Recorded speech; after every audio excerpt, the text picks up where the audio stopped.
This story is about a girl named Evie who lives with her mother. Her mother is very sick. She can't speak, can't walk, and can't even move. Even the doctors have given up hope and said that in a few days her mother might pass away. Evie loves her mom deeply. She sits by her side singing the same lullaby her mother used to sing to her when she was a child. After her mom falls asleep, Evie goes downstairs to continue her work. Evie runs a podcast with her friend Justin, where they tell horror stories to their subscribers. Their podcast is quite popular, and both of them are making good money from it. Today they're getting ready to record another episode. Evie asks Justin what they should cover next. Before answering, Justin asks about her mother. Evie tells him that her mom hasn't eaten anything for 2 days, and the doctors have already lost hope.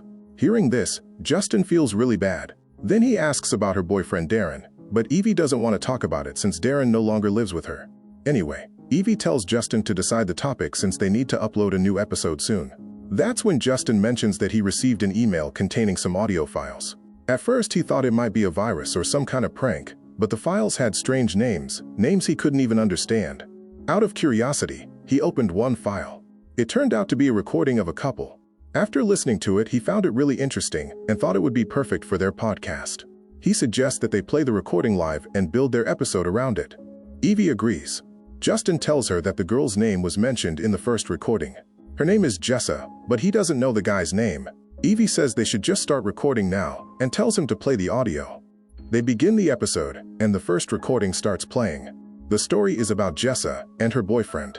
In the recording, the boyfriend explains that Jessa talks in her sleep, but whenever he tells her about it, she refuses to believe him. So tonight, he decided to record her while she sleeps to prove it to her in the morning. They were deeply in love with each other. Eventually, Jessa agrees to take on this challenge. That night, both of them fell asleep. 1 hour passes, then 2, then 3. But after that, Jessa suddenly starts singing a soft lullaby. And finally, her boyfriend gets the proof he needed. Jessa really is singing in her sleep. He's thrilled, convinced he's won the challenge. What a sweet podcast, right? Such a lovely recording. Just wait, even Evie seems happy listening to it. And in that recording, her boyfriend's name is finally revealed. His name is Mike. After recording everything, Mike goes to sleep. But a little while later, something strange happens. He notices his girlfriend getting up and slowly walking outside, still singing that same lullaby over and over again. Suddenly, Justin pauses the recording. Evie is confused. She doesn't understand why Justin stopped it. Justin asks her, "Did you hear that?" There was something there. But Evie didn't hear anything unusual, so Justin plays the recording again. Still, Evie can't figure out what he's talking about. Then Justin asks her, "Did you hear the children?" According to him, there were kids' voices in the background, singing the same lullaby Jessa was singing. Evie thinks he's joking, but Justin makes her listen again. This time, there's a disturbing phrase hidden in the lullaby. "Mike, kill all." Evie still doesn't understand what Justin is trying to say.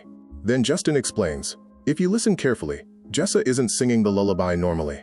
She's singing it in reverse. The original lullaby has been flipped." And then he asks her, "You do know the story behind this lullaby, right?" Evie, already exhausted, brushes it off. She tells him nothing like that is real and asks him to just explain the story. So Justin begins. This lullaby was once sung by a queen. It said that when she had a bridge built, she feared it would one day collapse and kill everyone. So she turned to the devil for help. And to please him, she sacrificed 12 orphans. After that, she sang this lullaby. Hearing this, Evie laughs it off. She explains that every lullaby has a story behind it, just to make it more interesting for children. Even her mother used to sing her a lullaby when she was little. Then Justin asks her something chilling. "Have you ever tried listening to your mom's lullaby in reverse?" Now Evie feels uneasy. She tells him, "All right, do one thing. Send me that lullaby. I'll listen to it in reverse later." Justin tries to convince Evie that something is definitely wrong, but Evie just doesn't believe any of it. Anyway, they play the next recording. In this one, Mike is telling his girlfriend, "See, you were singing." They joke around and laugh, and then the recording ends. They move on to the third recording. It's nighttime, and both of them are just relaxing. But suddenly Jessa wakes Mike up and asks, "Do you hear that sound?" Something's not right. Mike can't figure out what's going on. Jessa says it sounds like water, like a tap has been left running. And right there, the recording cuts off. Hearing this, Justin starts to feel scared, but Evie calms him down, saying, "Maybe she just left the tap open. What's the big deal?" As they're talking, Evie suddenly feels like someone is behind her. But how is that possible? No one else lives in the house except her and her mom. It happens once, then twice, then 3 times. Evie is exhausted at this point. She thinks maybe she's just sleepy and imagining things. She tells Justin they should continue the recordings tomorrow or some other day. Justin agrees, and they decide to record again on Tuesday. Evie says goodbye to Justin, checks on her mom, and then goes to her room to sleep. But the next day, she hears it, the sound of a dripping tap. Drip, drip, drip. Evie pays attention this time. She thinks maybe she accidentally left the tap open. No big deal, right? But her life is already full of problems. That very morning, she finds out she's pregnant. She starts stressing about how she's going to tell her boyfriend. And on top of that, the doctor has already told her that her mom could pass away at any moment.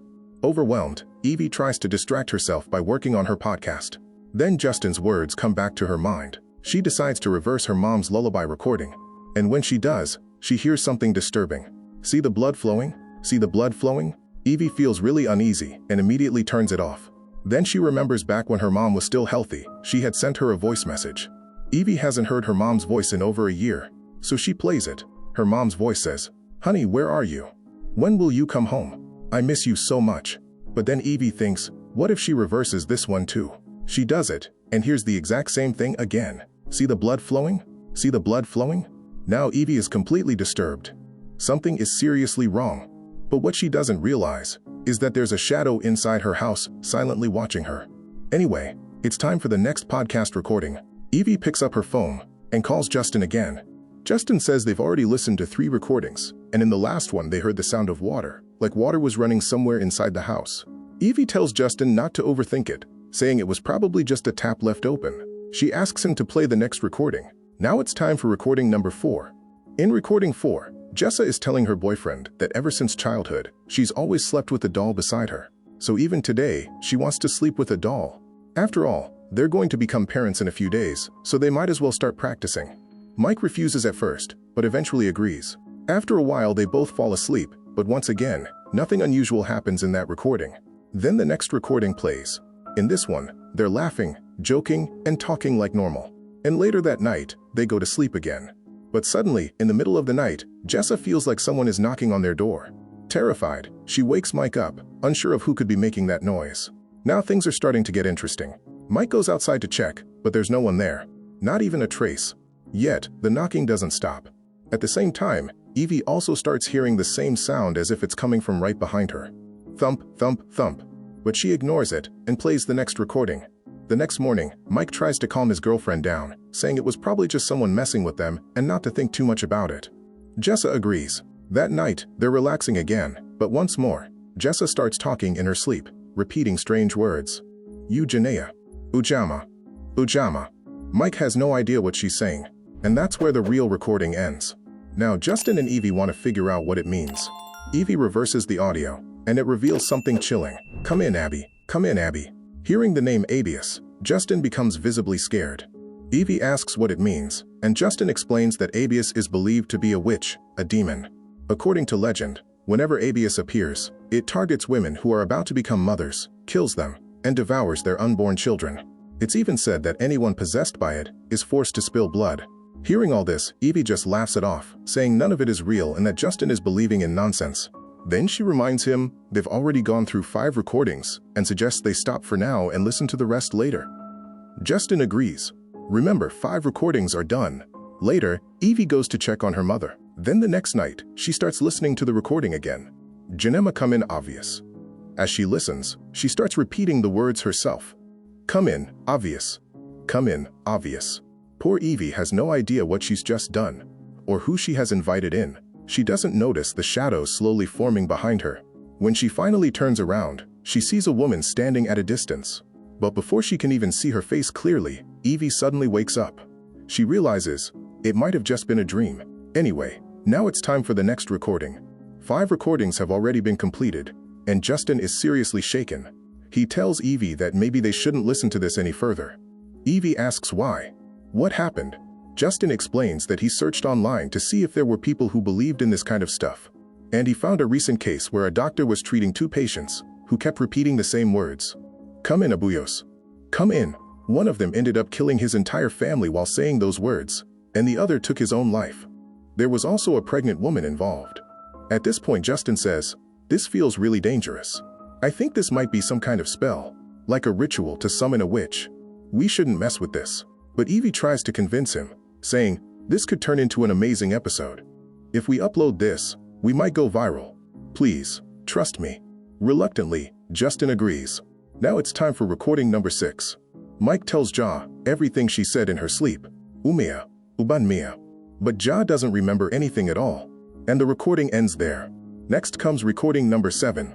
Mike and Ja are resting, but suddenly in the middle of the night, Ja wakes Mike up and says, "Do you hear that? A baby crying? It sounds like there's a baby crying inside our house." They search the entire house, but there's no one there. Now they're both terrified. Then comes recording number 8. Justin plays it. Ja is crying uncontrollably. Mike asks her what's wrong, why she's crying. She says, "I saw him last night. I saw him standing right in front of me.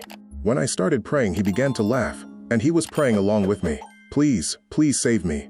And the recording ends right there. Now Justin is completely terrified, but Evie doesn't seem affected at all. She tells him that maybe Ja just had a nightmare and got scared. Only 2 recordings are left, but Justin doesn't want to play them anymore. Evie convinces him to wait. She suggests they upload what they have so far, and if the response is good, they'll release the final 2 recordings in the next episode. Justin agrees, and they do exactly that. Now they're waiting for the audience's response. Evie continues her daily routine like usual. Then she gets a call from her boyfriend Turn, who invites her to a party. Evie also wanted to talk to him, so after putting her mom to sleep, she leaves to meet him. But the next morning when she returns home, she finds her mother lying on the floor beside the bed. How did she fall? She couldn't even walk, and there's no one else in the house. Evie doesn't think too much about it at first, but she's deeply disturbed, wondering what exactly is happening to her mother. But then she suddenly hears the sound of a baby crying. Evie starts to think that maybe the recordings have gotten stuck in her mind, and that's why she keeps seeing and hearing the same things everywhere, just like Jason did. She slowly walks toward her mother's room, but then she hears her mom talking. Confused, she rushes inside, only to find her mother completely silent. She panics and asks, "Mom, did you say something? Please say something. Can you speak? Please talk to me." But her mother doesn't respond at all.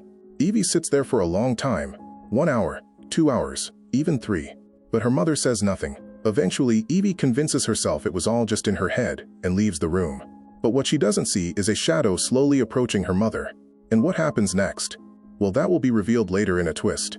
Justin and Evie's podcast has been getting a great response, and now they're left with no choice but to listen to the last 2 recordings. Evie is excited, but Justin is still terrified. He keeps trying to stop her, but Evie insists just play it. Reluctantly, Justin gives in. He explains that he has told his subscribers they can call in live if they know anything about Mike and Ja. They agree, and recording number 9 begins to play. Jason is crying uncontrollably. Mike tries to calm her down, saying everything will be okay. But Jason, trembling with fear, tells him, "He's going to kill us. He won't stop. He won't stop." And then the recording cuts off. Right after that, they received their first call. It's from a young man who says he knew Mike and Jason. They were his neighbors. One day, the police found both of them dead, but no one ever figured out who killed them. After listening to the podcast, he says he now believes it might be something demonic. Justin is clearly shaken, but Evie just laughs it off. The next call comes from a woman. She warns Evie that she's heard a rumor that anyone who tries to summon Azizo ends up being killed by it. At this point, Justin can't take it anymore. He's overwhelmed with fear. But Evie just keeps laughing, trying to reassure him none of that is real. These guys are just making up stories so they can get featured on the podcast. Justin still tries to convince Evie that they shouldn't play the last recording, but Evie insists, "Come on, just play it. Nothing's going to happen." So they play the final recording. In that recording, both Jessa and Mike are screaming. Jessa is saying, "She can hear us. She can hear us.